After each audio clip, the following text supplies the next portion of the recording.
Light බිල නංවන්න ඕනෙමයි. එතෙක් පස්වෙනි වාරිකයේ නැහැ. IMF அத்தியட்சவரியன்கே ஆண்டுவட்ட ரத்து எலியாக் என்பதாக இன்றைய தினம் பிரதான தலைப்புச் செய்தியை தருகிறது லங்காதீப் பத்திரிகை.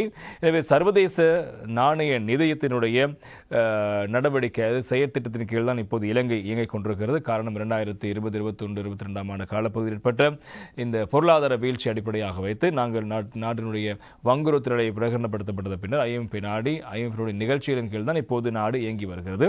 எனவே அவர்கள் சேவைகள் துறைகள் சார்ந்த பல விடயங்களை அடிப்படையாக வைத்து கட்டண அதிகரிப்பு உள்ளிட்ட பல விடயங்களை அவர்கள் கோரிக்கையாக முன்வைத்து பல மறுசீரமைப்புகளை முன்வைத்திருந்தார்கள். அதில் பிரதானமான ஒன்று இந்த மின்சார கட்டணம் தொடர்பான விடயங்கள். எனவே இந்த செலவுக்கு ஏற்ற வகையிலான அல்லது இருக்கின்ற நடவடிக்கைகளுக்கு உற்பத்திகளுக்கு செல்கின்ற செலவுகளை ஈடு செய்யக்கூடிய வகையிலான மின் கட்டண அதிகரிப்பை மேற்கொள்ள வேண்டும் என்பது அவர்களுடைய கோரிக்கையாக இருக்கிறது.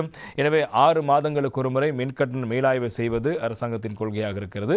அப்படி இருக்க கடந்த ஜனவரி மாதம் மின் கட்டணம் 23% குறைக்கப்பட்டது. இவ்வாறு இருக்க இப்போது மீண்டும் இலங்கை மின்சார சபையில் செலவுக்கேற்ற வருவாய் தொடர்பான விடயத்தில் இருக்கின்ற இடைவெளி அடிப்படையாக வைத்து மின் கட்டணத்தை அதிகரிக்க வேண்டும் என்ற கோரிக்கையை இலங்கை மின்சார சபை முன்வைத்திருக்கிறது.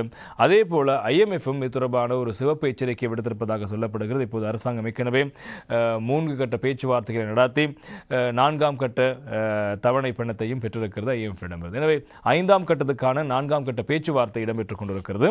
எனவே இந்த பேச்சுவார்த்தையினுடைய அதனுடைய அனுமதி அல்லது அதற்கான சாதகமான சூழ்நிலை இப்போது இலங்கை எடுக்கப் போகின்ற முடிவை அடிப்படையாக வைத்தான் இருக்கிறது என்பதாக IMFினுடைய பணிப்பாளர் தெரிவித்திருப்பதாக சொல்லப்படுகிறது. எனவே மின்சார கட்டணத்தை கட்டாயமாக அதிகரித்தே ஆக வேண்டும் என்பதாக ஜூலி கொசெக் அவர்கள் தெரிவித்திருப்பதாக இன்றைய லங்காதீப் பத்திரிகை தலைப்பெற்றிருப்பதை காலம். எனவே இந்த மின் கட்டணம் என்பது அதனுடைய உற்பத்திக்கும் அதே போல செலவுக்கும் விநியோகத்துக்கும் இடையிலான பரஸ்பர வேறுபாடு இருக்கிறது. நட்டம் தொடர்பான விடயம் பேசப்பட்டு கொண்டிருக்கிறது. அதன் காரணத்தினால் மின் கட்டணத்தை அதிகரிக்க வேண்டும், இல்லாவிட்டால் 5ஆம் தவணை கடன் கிடைக்கப்பெற மாட்டாது என்பதாக IMF அறிவித்திருப்பதான செய்திருப்பதை காரணம். எனவே அதன் காரணமாகத்தான் இப்போது மின் கட்டணம் அதிகரிப்பு தொடர்பான விடயத்தை மையப்படுத்தி செய்திகள் பரபரப்பாக இருக்கிறது.